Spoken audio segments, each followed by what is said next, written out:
Só uma pergunta, Mike, quais são os dessa linha ainda? O que nós temos visto hoje, um diagnóstico mais comum na indústria? Você falou sobre o burnout, mas tem outros também que a gente vê com mais frequência?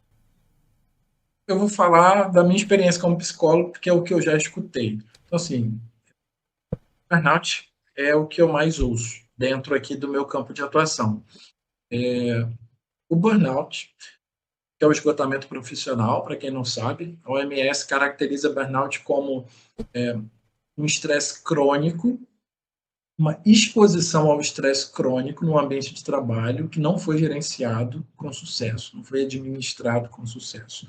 Então, tem uma exposição ao estresse de forma repetida, de forma constante, ou seja, o estresse vai aparecer, mas a exposição a ele de forma contínua, constante, pode levar a um esgotamento profissional, que é o burnout. Então, burnout, isso tem sido cada vez mais alto. Então, a gente tem ali pelo ISMA, gerenciamento do estresse, vai falar, burnout cometendo 30% dos trabalhadores brasileiros. É um número alto, que cada vez cresce. Então, quem nunca viu um colega esgotado profissionalmente tendo que se afastar? Eu ouço vários relatos. Acho que, em paralelo, assim, a ansiedade e os transtornos ansiosos, devido às cobranças excessivas, devido à sobrecarga. A gente estava citando um exemplo agora mesmo, sobrecarga de trabalho, as cobranças excessivas, as metas irreais. As metas devem existir, são importantes, mas as metas irreais, tentar alcançar algo que não se tem recurso.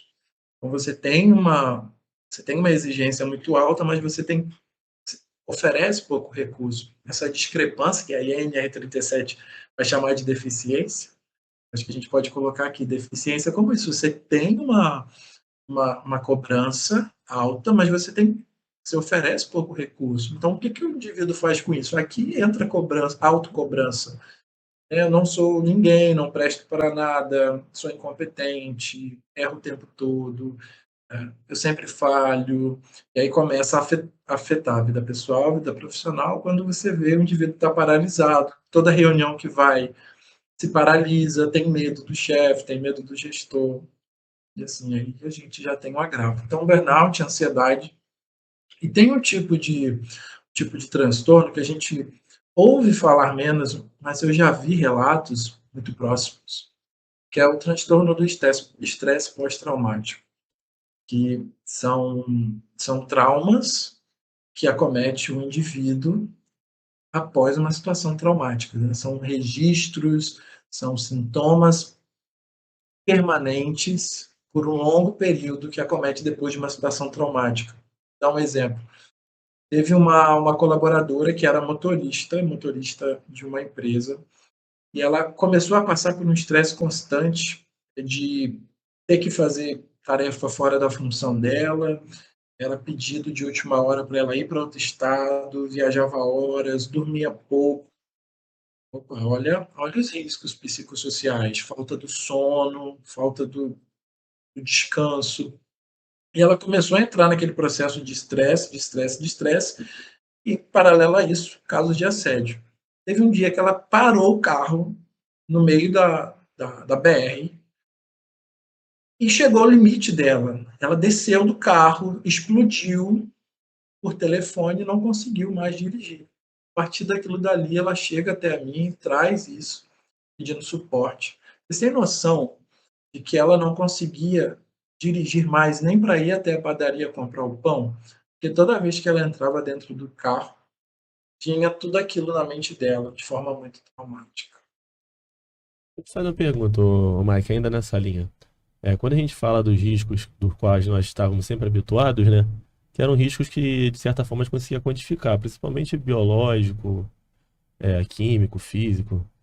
E aí a gente conseguia entender se estava dentro daquilo que é permitido ou não e atuar. Quando é um risco de acidente e ergonômico, a gente vai mais pela análise de campo. A gente percebe. Então, de certa forma, o risco ele vai dando sinais para a gente, né? Ele vai indicando, ó, esse risco aqui de queda, talvez já teve algum objeto que caiu, mas não foi tão grave, não teve um acidente mais sério. A gente consegue ver alguns sinais. Nesse caso, por exemplo, do burnout, ele também dá alguns sinais antes, correto? A pessoa não vai chegar no esgotamento assim do dia para a noite. Eu acho que ela vai mostrando isso ao longo das semanas, dos dias, e aí cabe a essa equipe, esses profissionais identificar. Então, tem alguns sintomas assim que são característicos de quem está se aproximando desse esgotamento profissional? É, o burnout ele começa com estresse. Então você tem ali seu copo diário, gotinha de estresse todo dia. Ele vem do estresse. Então todo dia cai uma gotinha de estresse e você vai naturalizando, que a empresa vai naturalizando como normal, você aguenta mais um pouco, aguenta mais um pouco. E aí o estresse começa a desdobrar em indiferença, começa a ficar indiferente com o meu trabalho. Então meu trabalho já não tem mais significância. Eu não faço mais com a mesma presteza que eu fazia no início, aquele brilho nos olhos acaba e começa a entrar a exaustão emocional. A exaustão, de fato, burnout, para quem não sabe, é burn out, vem do inglês, no sentido de queimar por completo, de dentro para fora, chegar ao seu limite ou passar dele. E você tem indiferença, você tem uma incapacidade de começar novos projetos. Então, ao invés de se motivar para começar novos projetos, você se desanima, você não tem mais força de vontade para ir para o trabalho.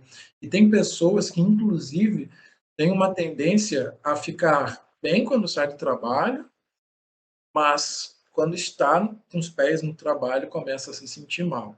Então, são características, e para além dela, o físico. Tá? O corpo é o principal sinal de alerta seu. Então, enxaqueca que não acaba, problemas gastrointestinais, que você já bateu todo tipo de exame, endoscopia, e não consegue identificar ali coisas claras biológicas do seu corpo. Ou seja, está ligado às questões emocionais, problemas de pele. Eu fui numa empresa recente e a gente abriu um pouquinho sobre esses sinais que o corpo dá de uma possível exaustão. E as pessoas falavam queda de cabelo, olho que não para de tremer, coisa que as pessoas naturalizam. Seu olho está de forma involuntária dizendo que você está numa situação de estresse. Você não dorme, você acorda diversas vezes na noite. Você está indiferente, você está agindo de forma mais irritada com o seu colega, seu tom de voz está aumentando cada vez mais. Você se isola, com várias características. E uma delas é a perda da realização profissional. Aquele desejo por aquela empresa, por crescer, você começa a negar qualquer tipo de projeto e até promoção. Você não tem mais interesse. São características que pode fazer as pessoas que estão ouvindo ficar em alerta. Então, mantendo a mesma linha, eu estava pensando aqui enquanto você falava, ocorre muito da pessoa nem saber que ela está nesse estado de burnout, ou enfim, qualquer situação de risco psicossocial, porque às vezes a pessoa nem sabe, que acha que aquilo ali é normal, aquele processo que ela está passando. Você costuma ver isso? Isso é comum? Comum para todos nós, né, Wesley? Quanto a gente tem dificuldade de aceitar que a gente está no limite, de aceitar que a gente precisa parar de trabalhar agora ou a gente vai virar, num termo bem comum para todos. O normal da gente é comum para a gente não conseguir perceber que a gente está cheio de problemas, sintomas no corpo, uma enxaqueca que não acaba toda vez que eu sento para fazer aquela reunião.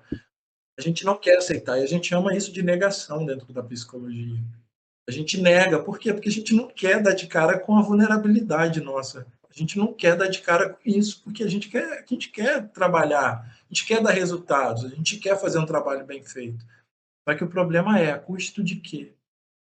Você quer ter sucesso profissional a custo de quê? Eu acho que vale a gente sempre olhar para a gente como você está sugerindo, Wesley. Olhar. Eu acho que esse ponto, primeiro, o indivíduo conseguir perceber seus limites, suas vulnerabilidades, suas emoções.